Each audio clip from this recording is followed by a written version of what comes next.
Duda, obrigada por você estar aqui hoje. Um prazer falar com você. Eu sei que você está aí com a agenda cheia, mas muito obrigada mesmo por dar seu tempo aqui hoje pra gente. Obrigado também pelo convite, Tônia. Super feliz de estar aqui. Animado para o bate-papo aí. Super curioso do que vai rolar nessa conversa. Legal. Bom, você trabalha, Duda, com desenvolvimento de competências mentais e emocionais. Explica um pouco pra gente, pra audiência, sobre o que é isso que você está falando e o que você faz.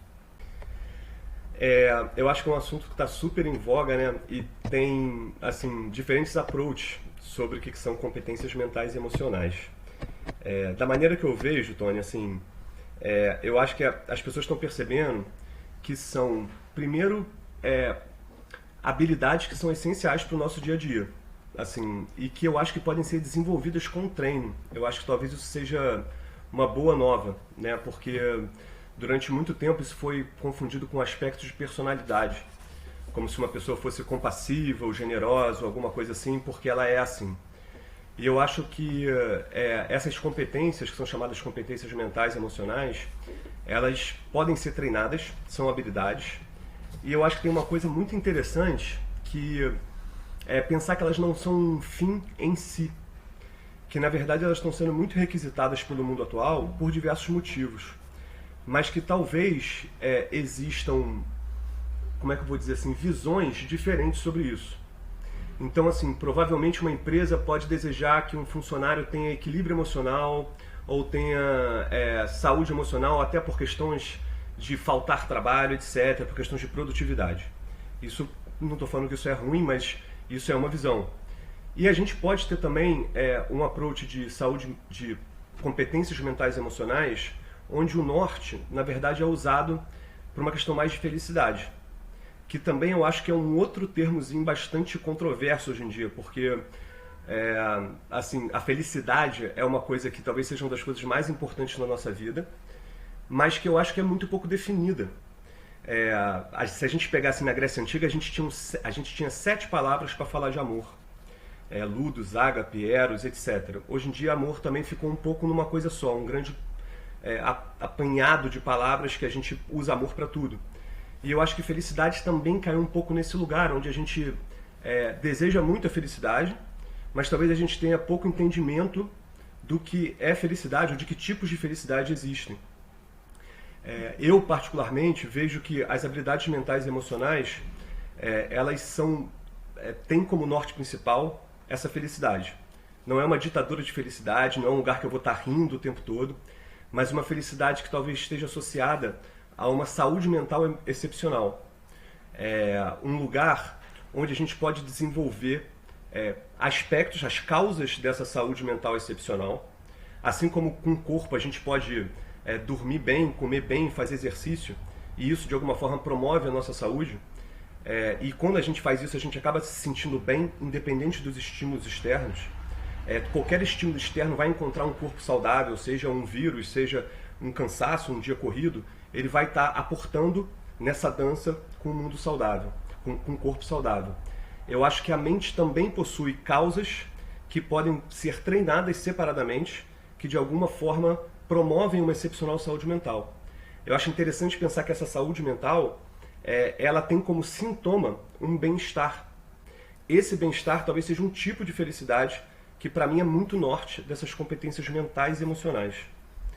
Que são várias, né? A gente pode falar de autoconhecimento, de atenção, e até algumas que, na minha visão, são consideradas muito buscadas, mas são mais consequência ou efeito colateral dessas habilidades que a gente treina, do que as habilidades em si.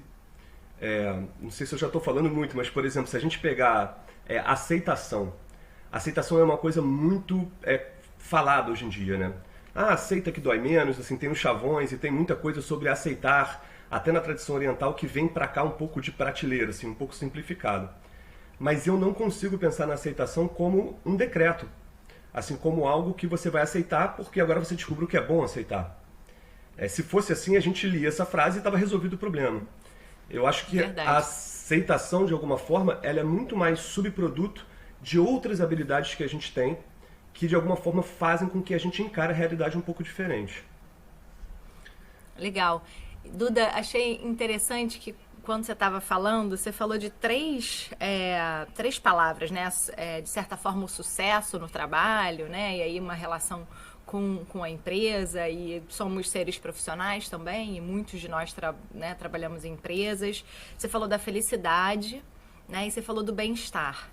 E um estudo do James Heckman, que é Prêmio Nobel de Economia, ele estudou desenvolver essas competências em crianças e acompanhou ao longo do tempo, um dos maiores estudos, acompanhou as pessoas por mais de 30 anos, e ele descobriu que se você desenvolve essas competências na infância, o resultado, né, quando você vira adulto, é justamente as pessoas reportam, né, mais felicidade, mais sensação de bem-estar, e reportam maior sucesso, qualquer que seja a definição de sucesso, que aí também a gente pode entrar numa outra discussão aqui, mas é bem interessante porque esse é um pesquisador que ganhou o Prêmio Nobel de Economia, né? Então ele adora os economistas que medem coisas que ficam falando pra gente que é difícil medir. Então eu gosto muito desse estudo porque muita gente é cética em relação a essas competências, né, mentais e emocionais, e que eu também tenho outros nomes, né, Duda, aí você me corrija se estiver errado, mas as competências socioemocionais também podem ser chamadas. Muita gente tá ali perto das soft skills ou perto das habilidades do século XXI. Né? Eu não gosto nem de ficar fazendo muito essas definições, porque é uma discussão que, enfim, a gente pode ter e não chegar a lugar nenhum, né? Mas legal.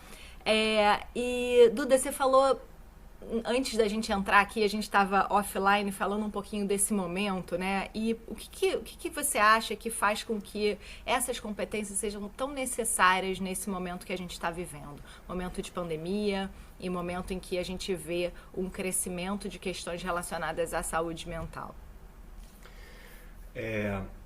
Assim, Tônia, eu acho que elas são muito necessárias para esse momento, mas para a vida no geral. Por quê? Porque, assim, eu, pelo menos, nesse meu percurso, quando eu fui descobrindo como fazer, de alguma forma primeiro que isso eram habilidades que eu podia treinar, eu percebia que eu passava boa parte do meu tempo, de alguma forma, tentando controlar os estímulos que me deixavam felizes. Um tipo de felicidade, né? Muitas vezes chamada de felicidade hedônica. Ou uma felicidade que a gente tem através de estímulos. Então eu estou feliz porque eu ganhei uma promoção, estou feliz porque a pandemia acabou, estou feliz porque eu fui vacinado, estou feliz porque encontrei com amigos, porque eu fui para a praia. São estímulos. Não tem nada de errado com essa felicidade. A questão é que ela tem uma natureza efêmera, que geralmente quando a gente sai do contato com o estímulo, ela tende a acabar.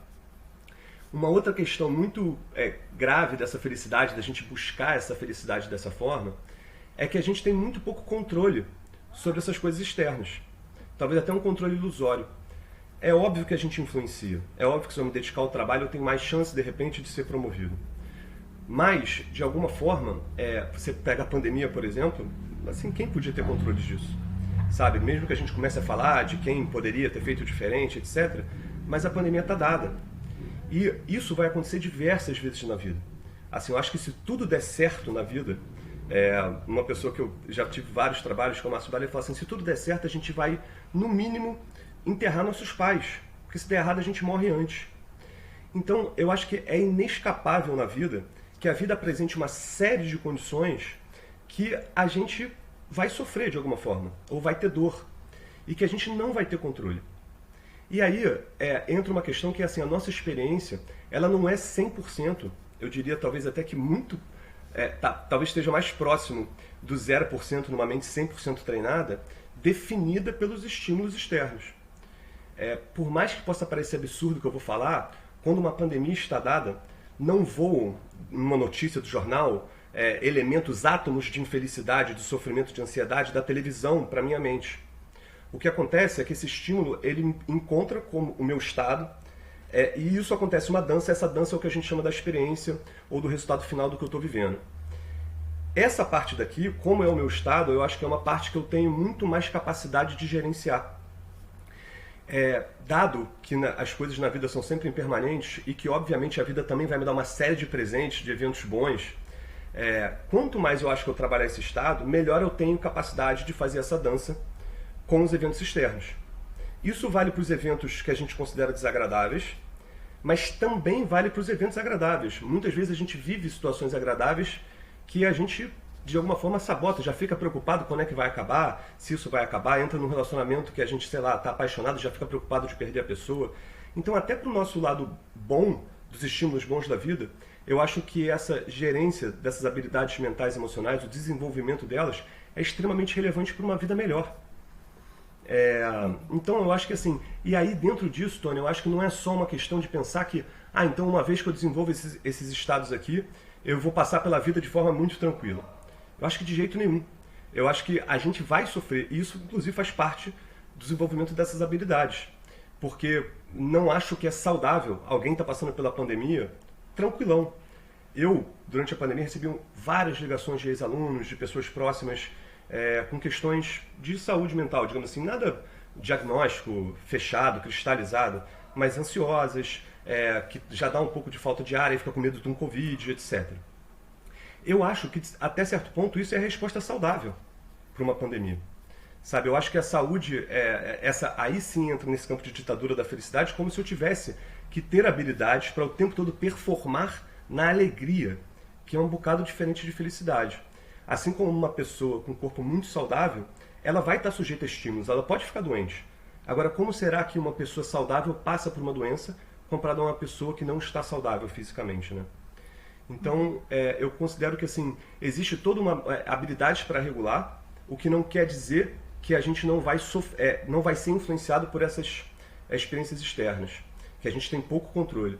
Mas eu acho que é muito libertador pensar que a gente tem uma maneira de dançar, que a gente pode dançar melhor com o que a vida está se apresentando para a gente. Legal. E, Duda, a gente está falando dessas competências, mas para o ouvinte aqui que está ouvindo a gente, você pode dar alguns exemplos? Que competências seriam essas? Por exemplo, de palavras que a gente usa mais no dia a dia, para ficar um pouco mais claro para eles? Posso.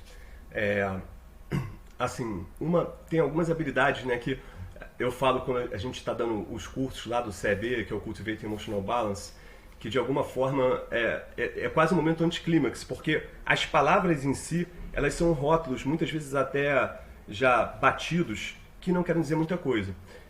Mas quando a gente aprofunda, a gente vê o quanto eles, apesar de simples, podem ser profundos. Por exemplo, a habilidade da atenção. Isso parece uma coisa assim, eu lembro que a primeira vez que eu li sobre atenção, eu pensei assim, bom, primeiro eu nunca tinha ouvido que dá para treinar a atenção. Segundo, se dá para treinar, eu não sei se eu quero treinar, porque isso me parece uma coisa chata, dado que a atenção da minha vida era uma coisa que de certa forma era assim, menino, presta atenção na escola. Então ela era chamada quando eu estava numa situação que eu não queria prestar atenção, que eu era chamada a prestar atenção. E aos poucos eu fui percebendo que a atenção está em tudo na vida. As pessoas foram me ensinando, inclusive. Então a atenção está aqui agora, para a gente poder ter essa conversa. A atenção está no aprendizado, está nas relações amorosas. A atenção está até quando a gente vai se divertir. Se eu vou num cinema ver um filme que eu quero ver, mas a minha atenção fica focada na briga que eu tive em casa, num problema no trabalho, isso vai comprometer até a minha diversão. Se a gente não treina a atenção, que é uma outra questão que eu também nunca tinha ouvido sobre a possibilidade de treinar a atenção, a gente fica muito mais à deriva. A nossa mente vai criando hábitos mentais, por exemplo, que costuma, como se fosse assim, um palco com 1 milhão de atores, que a gente pode ter a nossa atenção, que é o canhão de luz, e iluminar a peça que a gente quer ver. Se eu ilumino um stand-up, eu posso sair da peça mais feliz. Se uma peça dramática, eu posso sair mais triste, emocionado. Agora, se eu não tenho nenhum controle desse canhão de luz, desse foco de atenção, a tendência é eu ficar à deriva. Não só à deriva, como também com certos hábitos mentais. Então, da mesma maneira que se eu sempre sento assim, isso daqui a pouco, sem eu pensar, eu vou estar sentando assim, e isso ao longo do tempo pode me causar algum problema, se a minha atenção está sempre focada em preocupações com o futuro, ou eu tenho que performar para eu me sentir uma pessoa boa, esse tipo de coisa, é provável que quando você se distrai, deixa a atenção à deriva, ela volte a iluminar essa peça das preocupações com performance, de uma série de coisas que eu estou acostumado a pensar. Então, para dar um exemplo, assim, a atenção, ela no fundo molda a nossa realidade. A gente está aqui conversando, tendo esse bate-papo, mas se eu quiser agora trazer atenção para qual é o estímulo tátil que tem no meu pé, ele está aqui o tempo todo durante a conversa. Só que até eu trazer atenção para ele, provavelmente a gente não tinha percebido essa sensação tátil, não só a gente, como quem está ouvindo a gente. Então, a atenção molda a nossa realidade de uma maneira incrível. E ela está muito ligada a essa liberdade interior, extremamente desejável se a gente quiser mudar os resultados que a gente tem hoje. Então, se a gente, de alguma forma, está procurando esse tipo de coisa, eu acredito que a pessoa está procurando algum resultado diferente. Se eu não tenho liberdade interior para moldar minha realidade um pouco diferente, segundo assim, tradições até orientais, a gente nem começa. Então, o treino da atenção, por exemplo, é um essencial. A partir daí, a gente começa, por exemplo, a se familiarizar com a mente, que está muito ligado ao autoconhecimento. Existem outras habilidades como regulação emocional, que também estão muito apoiadas na atenção, no autoconhecimento, porque eu acho pouco provável que alguém que não se conhece consiga regular emoções na marra. É outra coisa que a gente não faz por decreto, né? É uma coisa que depende de habilidades. Existe uma habilidade também da inteligência conativa. Conativa é um nomezinho que dentro dele a gente comporta motivações, intenções, desejos. Então, por exemplo, a gente pode falar da habilidade, da inteligência de regular, gerenciar e cultivar desejos, intenções e motivações saudáveis. E o quanto isso pode mudar essa nossa dança, a nossa experiência final a respeito do que a gente está vivendo. É óbvio que, assim, para aprofundar isso, eu acho que leva uma vida. Mas eu estou tentando dar um pouco um cheiro, assim, do que eu acho que são habilidades importantes, né? Assim, autorregulação emocional, autoconhecimento, a habilidade de gerenciar, de alguma forma, desejos, intenções, a habilidade atencional e algumas outras que são até um pouco subprodutos dessa, eu acho, né? Pelo menos na minha opinião. Uhum. Legal, legal. Obrigada, Duda. Você falando, você me fez lembrar a história do Iluminar, né, onde você coloca o foco de luz, e tem um estudo super bacana que, na verdade, eu nem sei se é um estudo ou se é mais uma história, né, de irmãos gêmeos que nasceram e tiveram uma vida super difícil, perderam os pais e tudo, e já adultos, um deles estava na prisão e o jornalista perguntou, mas, ué, como é que você veio parar aqui? E ele respondeu, não tinha outro jeito. E o irmão, o mesmo jornalista foi entrevistar o irmão, e o irmão era super bem sucedido, saudável, com família, e num cargo de liderança, e feliz, bem aqueles três pilares, né, bem-estar, sucesso e felicidade. E o jornalista perguntou, mas como você veio parar aqui? E ele falou, não tinha outro jeito. Então, também a forma que você enxerga a vida, né, e esse foco de luz, essa atenção, né, acho que tem muito a ver com essa história, né? Você pode olhar o lado ruim e acabar numa prisão, e aí você fala, a gente pode mudar os resultados, né? Ou a mesma história, né? Você pode dar significado e experienciar essa história de forma diferente. Isso vai te levar para um outro lugar em que a gente está falando aqui, que você vai reportar mais sucesso, mais felicidade e bem-estar. Então, gosto muito dessa história porque ela, de certa forma, traz exatamente os conceitos que você falou. Sem dúvida. Interessante nessa história, Tônia, assim, é que não são, de repente, isso provavelmente foi assim, pequenas causas e consequências que foram se acumulando até gerar um resultado grande final, um preso e o outro com sucesso e feliz. Mas são pequenas coisas que a gente vai vendo. Talvez seja no dia a dia, em pequenas coisinhas de atenção, de regulação emocional, que a gente começa a criar, provavelmente, uma realidade toda diferente, como a atenção vai mudando a realidade. A gente pega, por exemplo, assim, o Brasil polarizado como está, não só o Brasil, mas muitas partes do mundo polarizadas politicamente. Eu fico imaginando como é que é para uma pessoa que acorda todo dia achando que, sei lá, 30% da população do país que ele vive são monstros. Seja para um lado ou para o outro, eu não estou defendendo lado nenhum. Mas se eu acordo num mundo onde 30% das pessoas que eu encontro na rua são pessoas que não posso confiar, talvez, sei lá, fascistas ou corruptas, ou seja o que for, vai ficar muito complicado. Para mim, o mundo já começa muito mais perigoso. Essa construção ela começa em pequenas coisas, numa notícia que a gente vê, numa ideia que a gente às vezes compra sem questionar tanto. E será que essa é a única visão de realidade? Será que essa realidade é mais realidade que outras? Onde, por exemplo, a gente pode pegar talvez um instinto básico do ser humano, que é o desejo de ser feliz e evitar o sofrimento. E se eu acordo num mundo onde, independente das atitudes e dos erros das pessoas e dos nossos, eu acredito que todo mundo que está à minha volta é capaz de ser feliz, está procurando de alguma forma a felicidade e tentando evitar o sofrimento. Nossa, essa visão me aproxima muito mais de todo mundo. Talvez eu saia na rua já achando que o mundo é um lugar muito menos perigoso. E aí a questão é assim, não é criar um mundo cor-de-rosa ou um mundo... A questão é qual é o mundo mais real. E eu acho que essa investigação é super válida, porque a gente vai colocando crenças, vai introjetando crenças que muitas vezes não estão apoiadas na realidade, estão apoiadas em ideias, em crenças, em coisas que a gente ouviu. Mas se a gente for testar na prática, talvez elas não se confirmem. Acaba gerando um outro sofrimento, né? Uma expectativa frustrada com a realidade, etc. Então a história é muito boa mesmo. Legal. E com toda essa sua experiência, Duda, quais são as maiores dores das pessoas que te procuram hoje? O que elas querem alcançar quando elas chegam até você? Tônia, eu vejo assim, talvez eu pudesse dividir em dois grandes grupos, assim. Três até.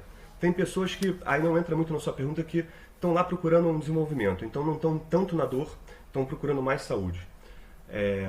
Mas eu acho que em termos de dor, a gente tem as pessoas que estão em crise, em diferentes espectros de uma crise, mas ou estão ansiosas, ou estão talvez flertando com uma depressão. Eu não faço terapia dessas pessoas, o curso em si tem um aspecto educacional, mas eu acho que são pessoas que estão buscando algum alívio para alguma coisa mais premente que vai aparecendo no dia a dia. Seja ansiedade, seja uma tristeza, seja às vezes um problema conjugal. Então são coisas mais cotidianas. E eu acho que tem um outro grupo de pessoas que vem buscar, e que talvez eu classifique quase numa coisa mais... uma crise existencial. O que é curioso, porque de alguma forma isso está muito ligado à felicidade, de novo.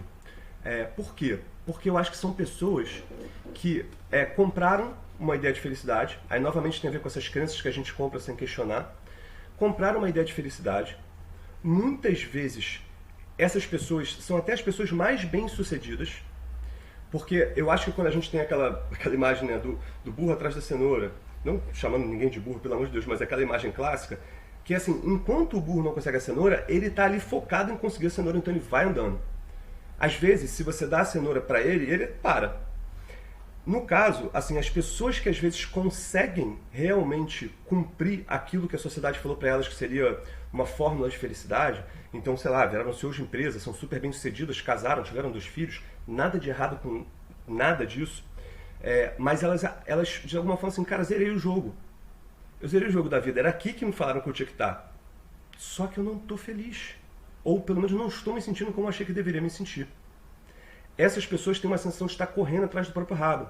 Tipo assim, agora o que eu faço? É uma próxima promoção? O que eu faço? É como se a vida entrasse num lugar um pouco assim, cara, eu não sei muito bem o que fazer, porque eu já cumpri tudo, eu tô até cansado, porque foi uma caminhada longa, árdua para chegar aqui, e eu não tô, assim, não entregaram, não foi, o que me prometeram, eu não recebi. Então, eu acho que essa dor é uma dor que faz super sentido pela nossa cultura. Porque vender uma ideia de felicidade pra gente, que eu acho que não é sustentável, e que eu acredito que vai gerar inevitavelmente frustração. Eu até vejo pessoas que muitas vezes não chegam nesse lugar um pouco ainda mais motivadas com a vida, porque não, agora falta eu conseguir aquele emprego, aquela promoção, comprar minha casa, não sei o quê. E faz sentido, a pessoa talvez esteja brigando por coisas mais básicas ali na vida, uma sobrevivência, segurança. Uma vez que isso começa a ficar atendido, as pessoas começam a procurar assim, tá, mas e agora? O que eu faço da vida? Quase, assim, muito grosseiramente falando, procurando um pouco esse sentido da vida, que eu acho que está muito ligado ao nosso passado cultural. O quanto que, assim, em 1500, lá quando houve a separação ciência e religião, o quanto a ciência virou um pouco a nossa nova religião, e a religião em si, que trazia respostas para esse tipo de coisa, não querendo falar que ela tem as respostas certas ou erradas, cada um vai ter as suas crenças ou não, mas de alguma forma ela respondia essas questões mais importantes da vida. Assim, eu não vejo artigos científicos sendo publicados sobre o sentido da vida, por exemplo. E são coisas muito mais subjetivas, e que a gente é tocado por elas. E que sem elas, eu acho que a gente fica numa busca muito material, mesmo que não seja material, seja uma promoção, eu considero isso quase material, porque não é só o dinheiro, mas é um status, é alguma coisa mais mundana, digamos assim. Mais uma vez, nada de errado com querer ser CEO, com querer ter um bom dinheiro, uma boa casa. Eu também desejo tudo isso. A questão é colocar nisso uma expectativa que isso talvez não entregue se a gente chegar lá. Uhum. Então, acho que essas duas dores, assim, a coisa mais da crise, as pessoas que vêm pelo desenvolvimento, e esse lugar de tipo assim, cara, eu tô um pouco assim sem saber o que eu faço da minha vida. Eu acho que são as principais dores que eu encontro. E você deu o exemplo de um CEO, né? Assim, vamos usar esse essa persona aqui só em termos de exemplo, um líder, né?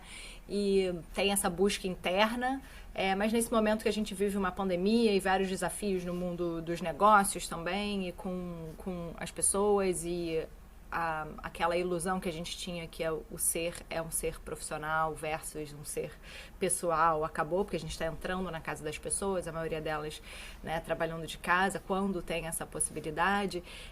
Então eu enxergo também as lideranças um pouco com essa dificuldade, né, de entender o seu sentido da vida, né, uma coisa mais interna versus e uma coisa externa também, em que o mundo imprevisível, em que uma pandemia coloca novos desafios, né? Como é que você enxerga esse desenvolvimento da liderança em relação a essas competências mentais e emocionais nesse momento? É curioso, né? Porque de alguma forma é como se estivesse chegando esse novo momento onde as soft skills estão sendo cada vez mais valorizadas no mundo corporativo.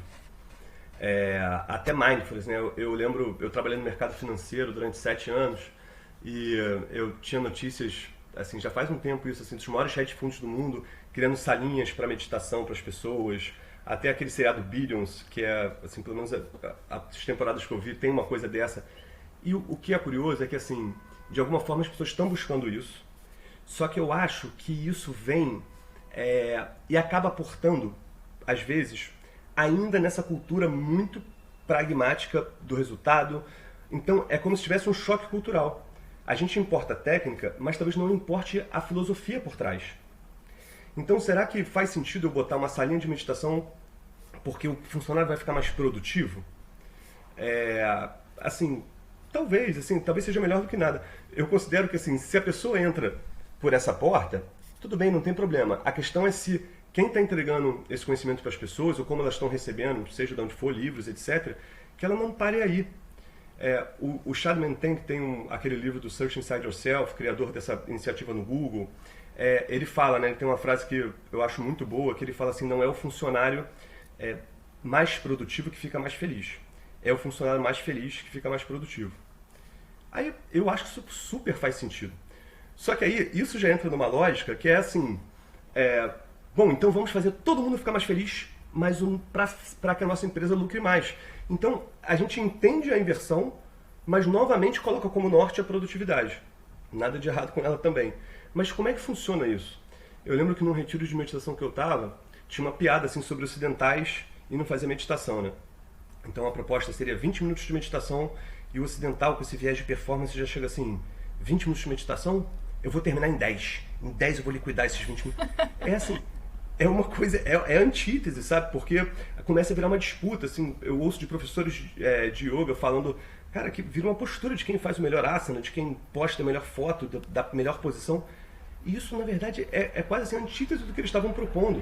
As técnicas de meditação, os asanas, elas vêm por trás, tem um propósito muito maior. Então, assim, voltando um pouco para a sua pergunta, né, assim, como é que os senhores estão recebendo isso? Eu acho que ainda a gente está numa fase de transição.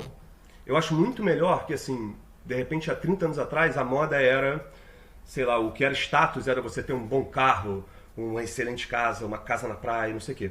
E hoje em dia eu vejo, às vezes, adesivo em carros, né? Tipo assim, é bom ser do bem. Eu não sei se todo mundo está 100% apropriado, mas é como se fosse uma nova moda. Assim, eu prefiro que a moda seja essa e depois a gente vá construindo o que está por trás, do que a moda seja ter um carrão, uma casa na praia. Então acho que a gente está num processo de chegar lá. Mas em muitos contatos que eu tive até com empresas, eu me senti às vezes um pouco paliativo. Porque é uma coisa assim, você entra, você tem 1 hora para falar sobre saúde emocional numa empresa, cara, que está sofrendo com uma porção de coisas culturais. Às vezes a pessoa põe lá todos os funcionários para receber essa palestra que não pediram para estar, estão cheios de trabalho acumulado, todo mundo...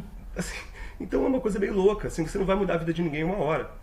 E às vezes a pessoa que é mais cativada por um conhecimento que é passado é a pessoa que até quando recebe isso e se apropria, fala assim, cara, eu não quero mais trabalhar nessa empresa. Sabe? Então eu acho que ainda existe um choque cultural grande aí a respeito de como a gente está desenvolvendo soft skills, mas principalmente para quê? Sabe? Não é só assim, será que as empresas estão investindo nisso? Acho que sim, cada vez mais, é promissor, eu fico animado e fico feliz. Para quê? para ter mais lucro, mais produtividade, nada contra isso, mais uma vez, mas só para isso, se for para isso, eu acho que a gente vai correr o risco de apenas estar usando mais uma técnica, mais um artifício, para continuar no mesmo paradigma antigo, que eu acho que ele funciona por um lado, mas ele hoje em dia tem uma série de problemas. Eu acho que é como se a gente tivesse assim, não é ruim lucro, não é ruim produtividade, nada disso, mas existe um equilíbrio, eu acho. Eu acho que em muitas situações esse equilíbrio se perdeu um pouquinho em termos de saúde, porque o trabalho era para ser um meio e não um fim em si. Por mais que a gente possa ter um trabalho com o propósito de vida, mas no final das contas a gente está fazendo alguma coisa que a gente acredita para ser feliz, seja pela maneira que for.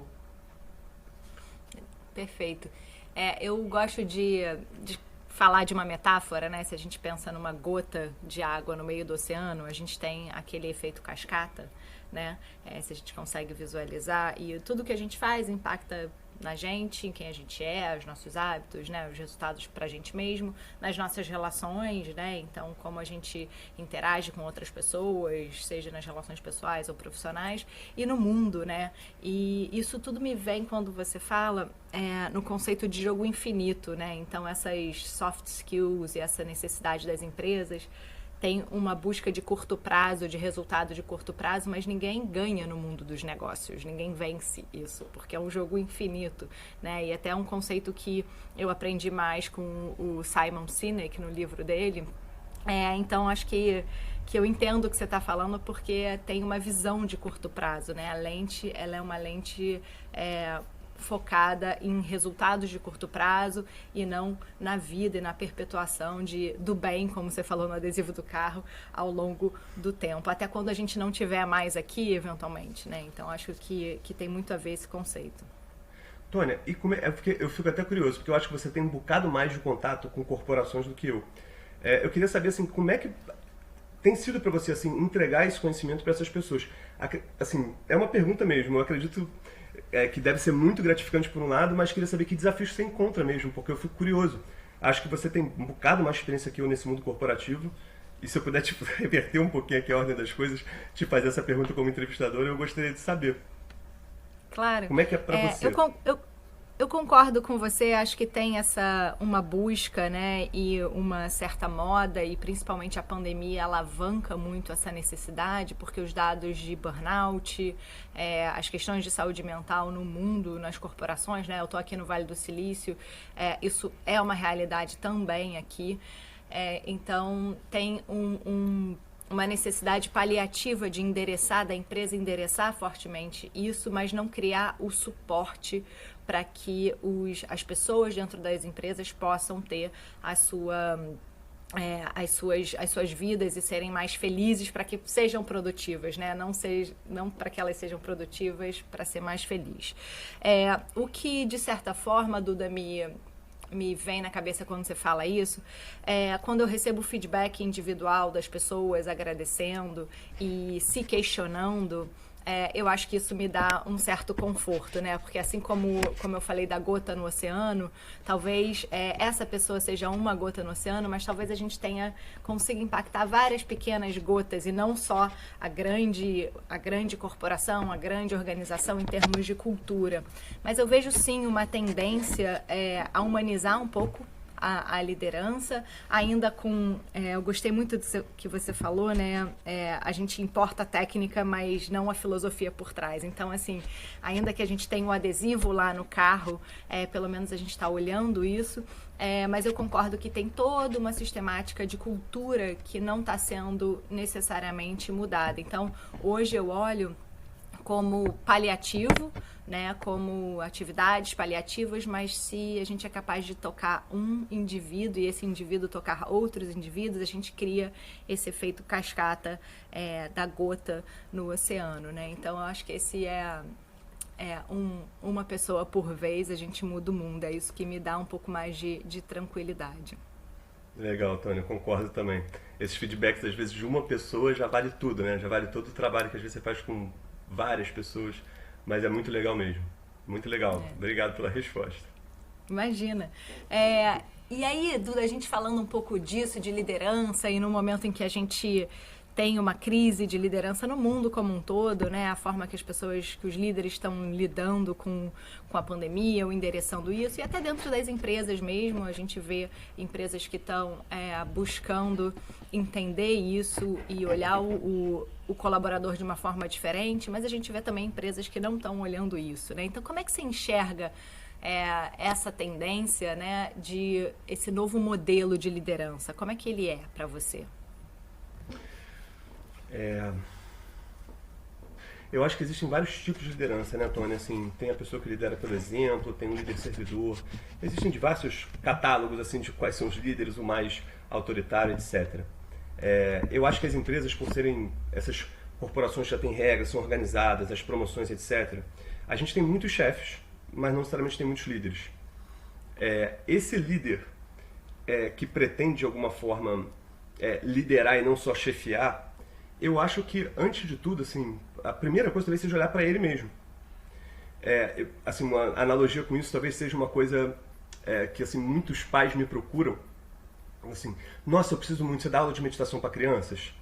Aí às vezes eu até falo assim, não, tem gente que faz isso, assim, eu tenho uns amigos que trabalham com isso, a Tônia trabalha com isso e tudo mais. Se vocês quiserem, vocês procuram essas pessoas que são mais especialistas nessa área. Mas o que acontece é que esses pais às vezes vêm fazer os cursos e descobrem que eles precisam para poder criar filhos emocionalmente saudáveis.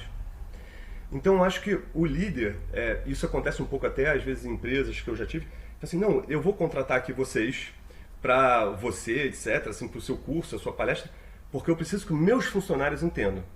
É a vontade que eu tenho assim, mas vamos fazer um negócio aí você primeiro, porque eu preciso que você entenda. Então acho que a primeira coisa é olhar um pouco para si.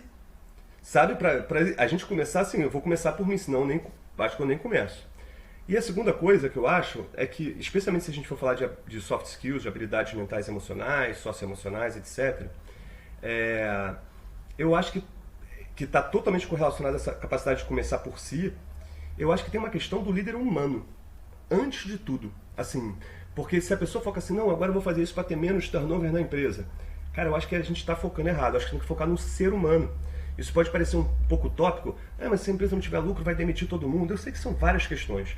Eu não pretendo aqui com uma fala simplificar e dar um norte absoluto que vai resolver todos os problemas. Mas eu acho que a questão humana, que para mim é quase que uma decorrência natural desse olhar para dentro, eu acho que ela é essencial. Não existe técnica que sobreponha um olhar humano para as pessoas. As empresas, no fundo, são pessoas em torno de um objetivo comum. Se você não engaja essas pessoas primeiro como seres humanos, com confiança, eu não consigo pensar assim, como é que eu vou ser liderado por alguém que eu não confio, por exemplo. Então, assim, são coisas tão básicas de relações humanas que eu acho que se perdem, às vezes, no mundo corporativo. A maneira de lidar com o outro, até uma maneira um pouco mais informal mesmo, porque muitas vezes a gente não age na empresa como a gente age na vida.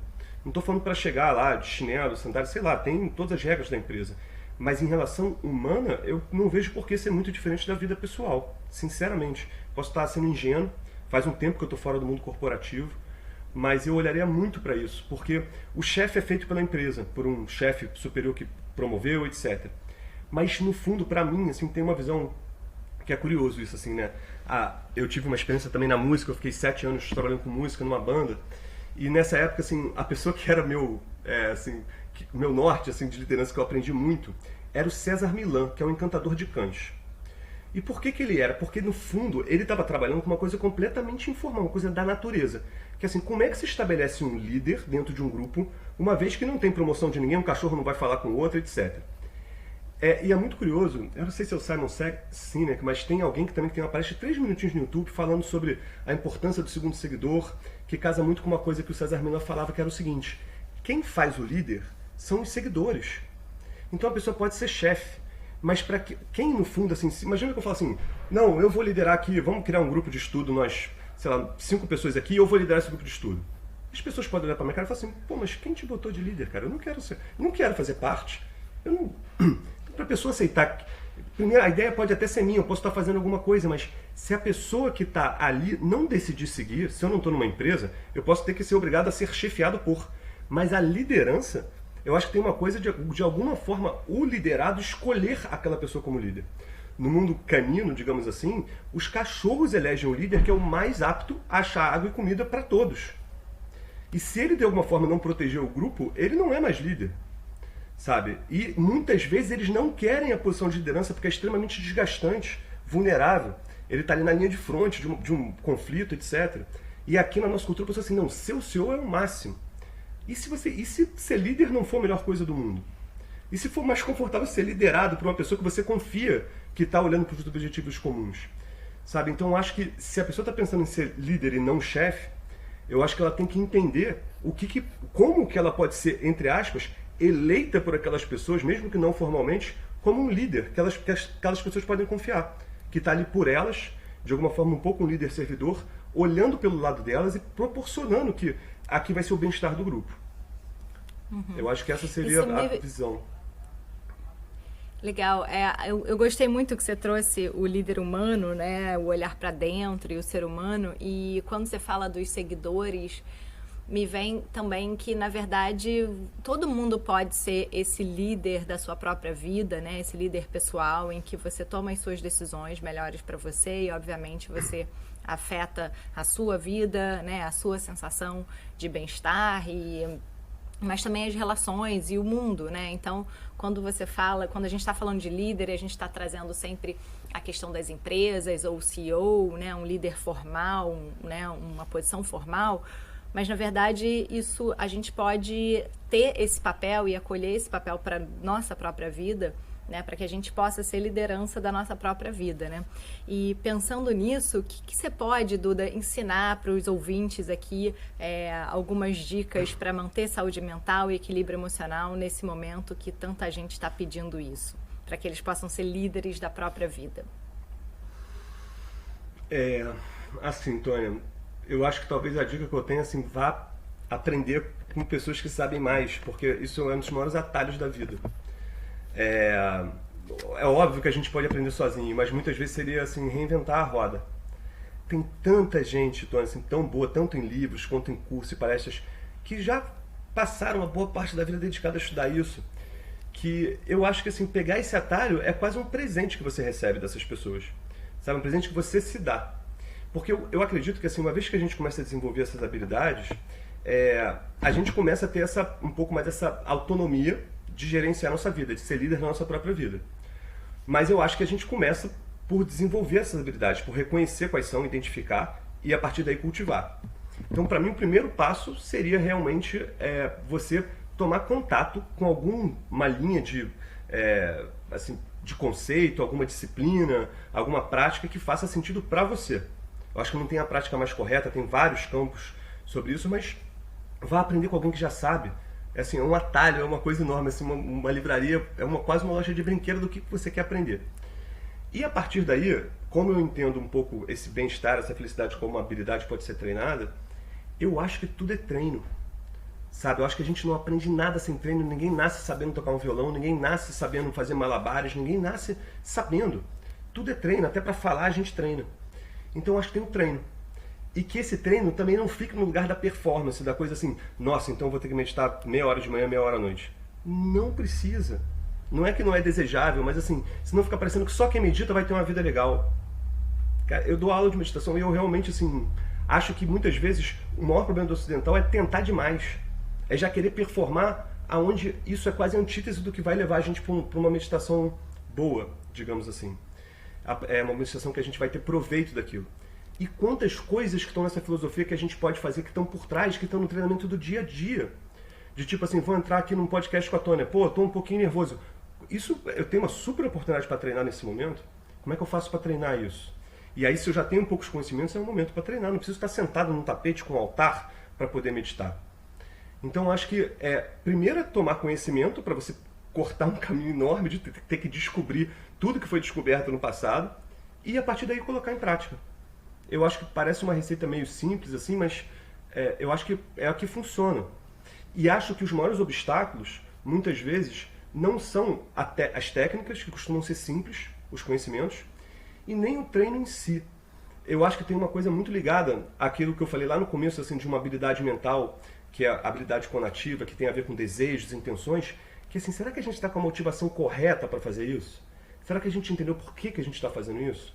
Eu vejo muitas pessoas se frustrarem quando vão meditar porque tem a expectativa de que naquele momento é como se eu tivesse com o celular descarregado e fosse me plugar na tomada. E aí eu vou ter 20 minutos de paz e tranquilidade e voltar para a correria do mundo. Eu não sei como isso pode dar certo em termos de encontro com a realidade. Acho que você vai se frustrar. Ou expectativa de agora eu vou esvaziar minha cabeça, ela vai parar. Também não acho que vai dar certo.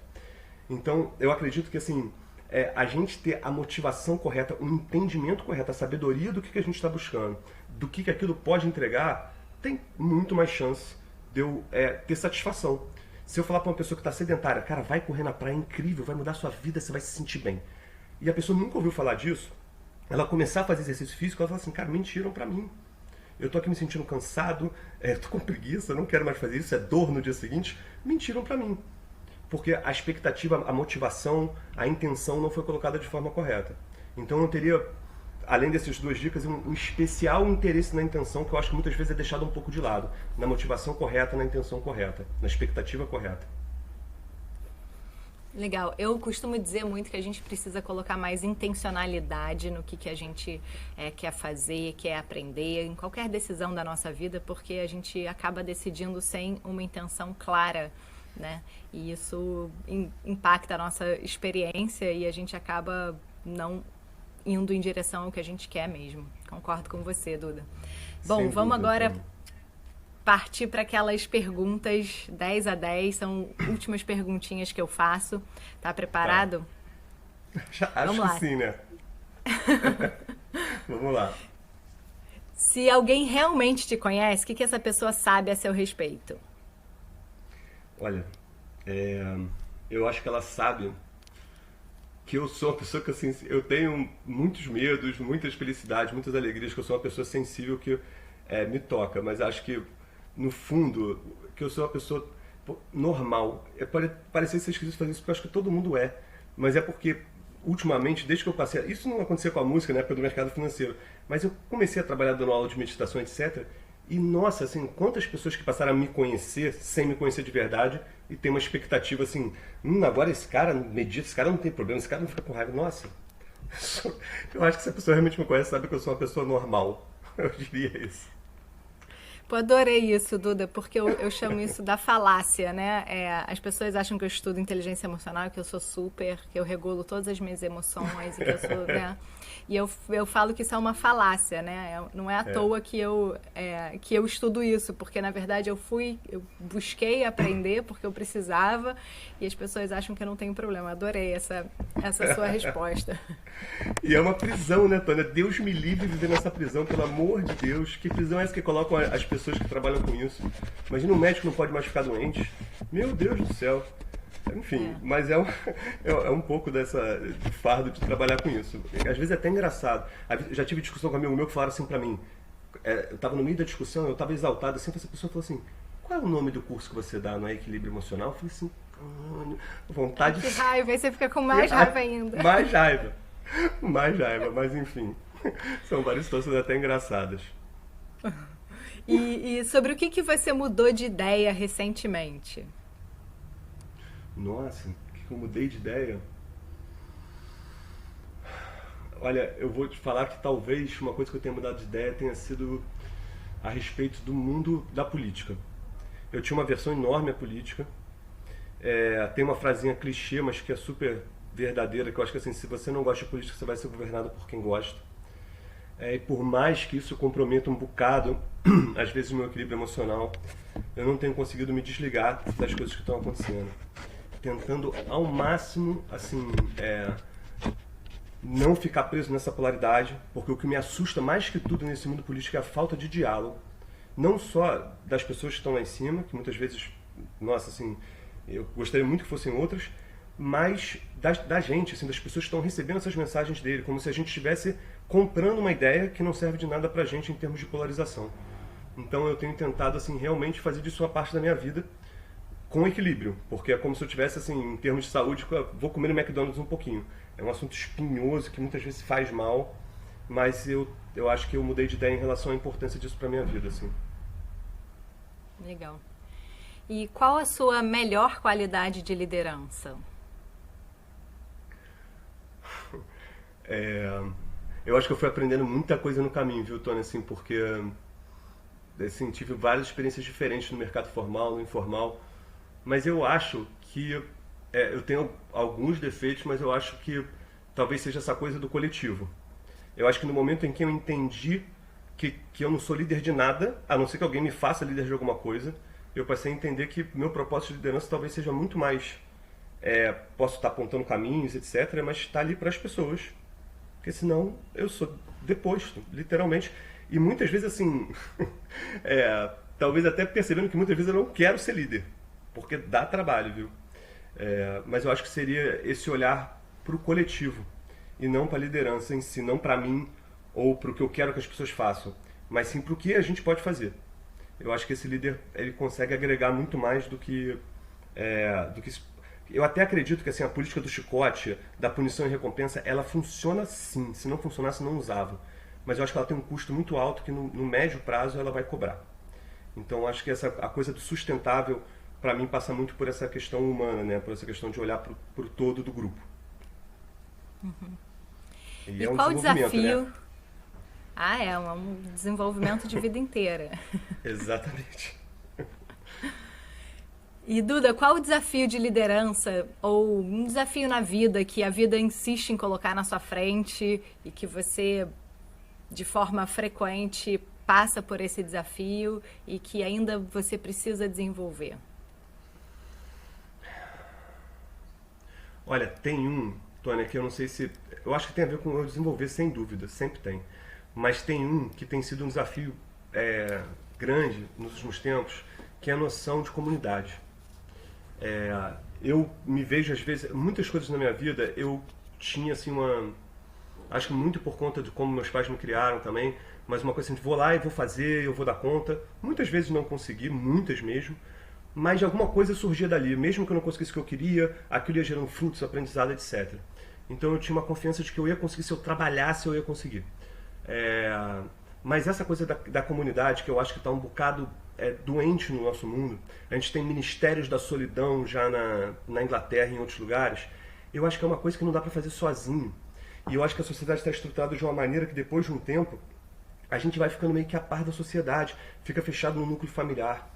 Então, a noção de criar comunidade, o desafio de como viver se sentindo pertencente em comunidade, sem também se adaptar ao mundo doente. O Krishnamurti tem uma frase incrível que ele diz assim, não é medida de saúde se adaptar ao mundo doente.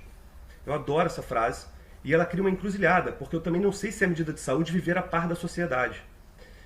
Então eu não sei resolver isso ainda, é um desafio que aparece constantemente, especialmente eu acho que para quem tomou caminhos um pouco menos dentro da caixa na vida. Eu acho que eu acabei me enquadrando nisso sem querer, não acho que eu sou fora da caixa de nada, mas não sou casado, estou com 42 anos, não sou casado, não tive filhos, troquei 3 vezes de profissão. Então esse desafio tem sido uma coisa que eu tenho buscado ver como é possível, porque eu acho que a gente é muito feito de fábrica para conectar. E a gente pode conectar no dia a dia, mas eu vejo o quanto que, à medida que a gente vai ficando mais velho, a vida proporciona menos elementos para a gente criar comunidades, conhecer pessoas novas, em ambientes de vulnerabilidade, em que a situação está assim, terreno fértil para essa criação de comunidade. E eu acho que a gente está todo mundo precisando muito disso, assim. Muito mesmo. Pelo menos eu sei que eu já me acho em alguns lugares, mas gostaria de muito mais. Se eu pudesse assim, escolher uma abundância de conexões humanas, e eu acho que isso tem sido um desafio constante. Legal. E se você pudesse dar de presente para as pessoas alguma coisa e que fossem fazer diferença na vida delas, pode ser uma injeção de alguma competência, um presente que elas não precisassem se desenvolver necessariamente, mas você dá isso para as pessoas. O que seria isso que você daria para elas? Mas pode ser uma coisa meio tipo Matrix, que você recebe o conhecimento e ele já tem aquele conhecimento? Pode. Olha, Tônia, eu acho que eu daria... vou fazer uma misturinha, tá? Como se fosse misturinha de vacina, assim, mas eu acho que eu daria um pouco dessa... uma habilidade atencional excepcional. Eu estou muito convencido do quanto isso é importante para o nosso bem-estar. Por que eu não daria direto a felicidade? Porque eu não acredito que ela se sustenta como resultado sozinha. Ela é produto de uma causa que a gente treina. E também a habilidade que, assim, na tradição da meditação, né, são chamadas 4 incomensuráveis, que são 4 habilidades do coração que são treinadas individualmente, têm essa energia enorme. Os nomezinhos mais uma vez são rótulos, né? Mas bondade amorosa, compaixão, alegria empática e equanimidade. Eu acho que essa duplinha, tem mais um que seria sabedoria, mas eu acho que se pudesse entregar um pouco isso para as pessoas assim dado, eu acho que a gente viveria num mundo muito melhor, não só para todos, mas a própria pessoa acho que viveria num mundo mais em paz. Legal, obrigada. Você já comentou algumas frases aí, mas eu sei que a internet também está cheia de frases e verdades absolutas e que de verdade absoluta não tem nada, né? Qual dessas Sim. frases que você já leu aí, que já te irritou e que você falou, putz, não é nada disso, a pessoa não entendeu? Alguma frase ou verdade que, né, num post que você fala, Aham. putz, não é isso, a pessoa não pegou.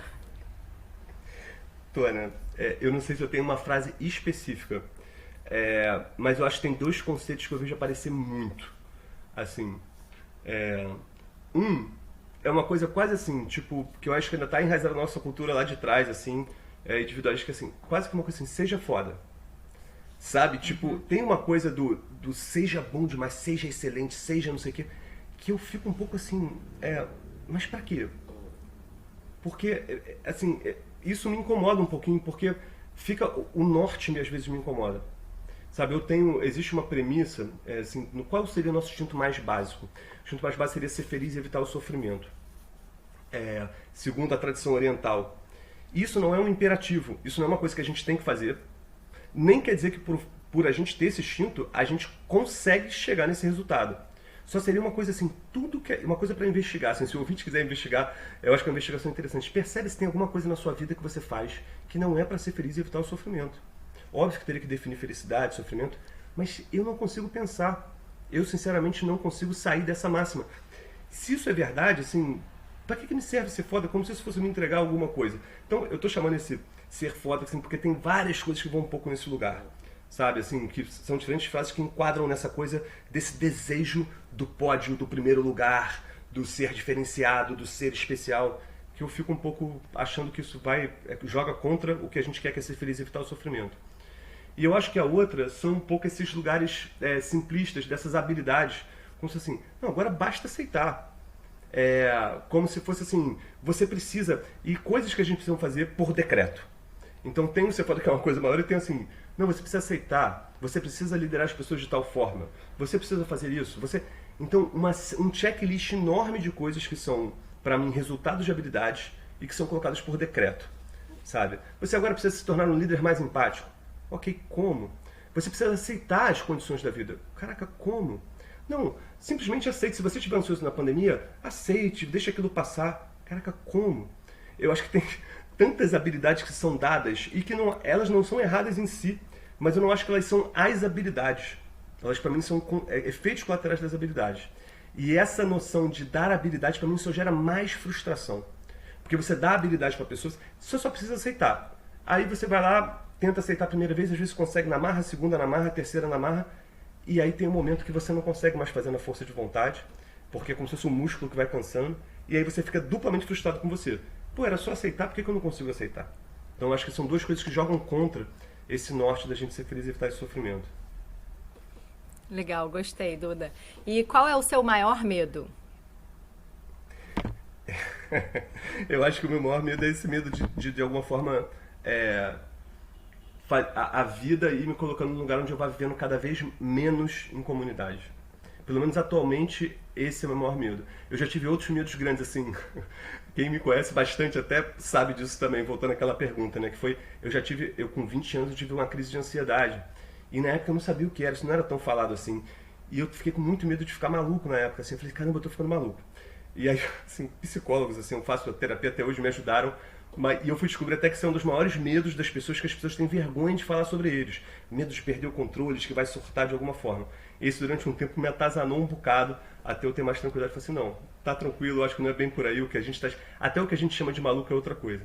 Mas atualmente eu acho que esse medo já está um bocado tratado, e eu acho que tenho medo de não conseguir estar vivendo numa comunidade que eu não considero conectado, pertencente, etc. E não uma só, mas assim, uma coisa bem, até mais geral. Não só a comunidade, sei lá, do prédio, da rua. Você vê que o vizinho hoje em dia é quase um inimigo.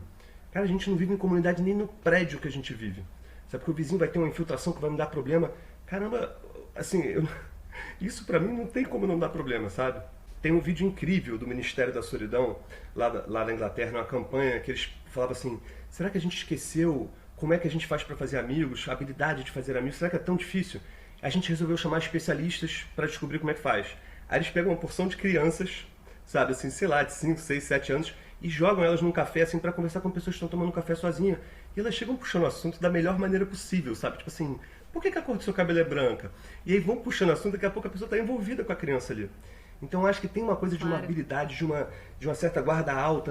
Aqui no Rio, então, que tem essa cultura de malandro, assim, se eu pudesse mudar uma coisa no Rio, seria essa. É como se a gente andasse de guarda alta pro outro, sabe? É como se as pessoas virassem um perigo. A gente vive cercado de multidões e ao mesmo tempo, muitas vezes, sozinho em termos de conexão. Então acho que isso pra mim é uma coisa que eu gostaria muito que fosse diferente. E que eu acho que é complicado, porque não depende só de mim. E eu acho que está muito estruturado na maneira como a sociedade se organizou. Uhum. E qual é a sua busca interna recente? Algo que você está trabalhando agora para desenvolver?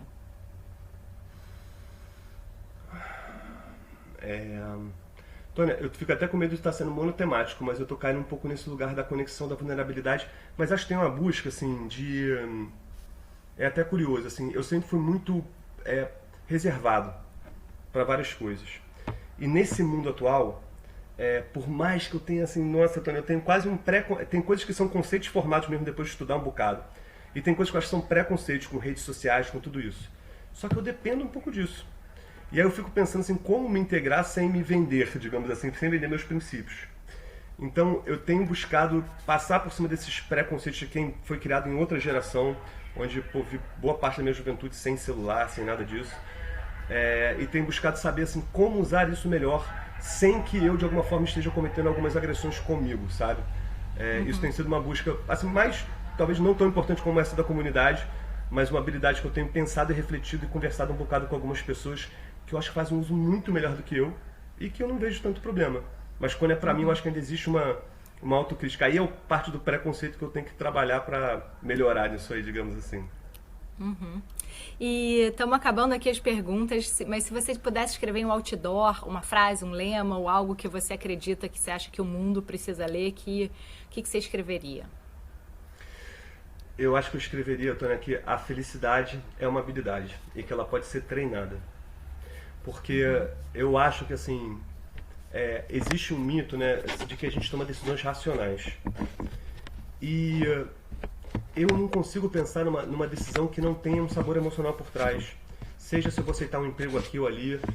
Teve um caso de uma pessoa que sofreu um acidente, caiu uma barra de ferro, entrou na cabeça e danificou uma parte do cérebro que ela perdeu um pouco a habilidade de sentir as emoções. Aí você pensa assim, nossa, eu quero esse cara para CEO da minha empresa, ele vai tomar as melhores decisões. Porque a habilidade cognitiva não tinha sido afetada. Esse cara perdeu a capacidade de decidir se quando ele sai de casa desce de elevador ou de escada.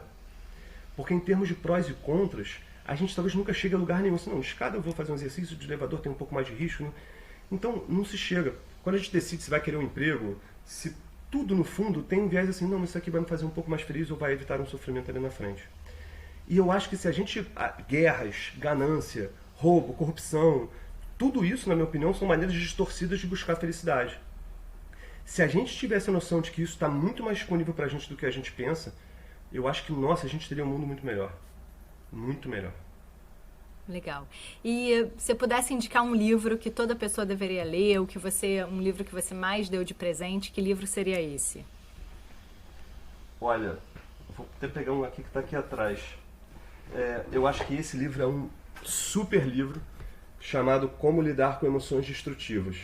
É Daniel Goleman com Dalai Lama e foi parte de um encontro do Mind and Life, que é uma instituição que põe a galera do Ocidente com a galera do Oriente para trocar ideia sobre questões da mente humana. E tem um livro do Alan Wallace chamado Felicidade Genuína, que tem muito a ver com o que eu falei aqui hoje também, que eu super recomendo. Então são 2 livros aí que eu acho que são, enfim, mudaram bastante a minha visão de mundo. Legal. Duda, muito obrigada. Obrigada por compartilhar todo esse conhecimento, essa sabedoria que você vem estudando há tantos anos, né? E com tantas fontes diferentes. Obrigada mesmo pelo seu tempo, foi incrível. E eu sei que você falou aí da questão das redes sociais, mas se as pessoas quiserem aprender mais sobre você, mandar mensagem, como é que elas podem chegar até você? Lá no Instagram tem algumas coisas, eu estou começando a melhorar, como eu falei, é duda.arnascimento. Duda.arnascimento, você me acha lá no Instagram. Tem um site também, dudanascimento.com.br, que tem minhas redes sociais lá também. É tudo aberto, pode chegar lá, seguir, fica à vontade. E Tônia, eu super te agradeço o convite, foi um papo super gostoso, de verdade mesmo. Eu só fiquei, a única coisa que eu fiquei um pouco assim no papo é que eu queria te ouvir mais. Até te fiz uma pergunta ali, mas eu queria te ouvir mais, saber da tua experiência com as crianças, com tudo que você está fazendo aí, do que você foi aprendendo. Acho que eu vou te convidar para fazer uma live aí para você. Aí eu faço ao contrário, eu vou querer ouvir o que você tem para falar também, que eu fiquei super curioso. Perfeito, Duda. Vai ser o maior prazer. A gente combina essa live aí. Tá bom. Obrigada, querido.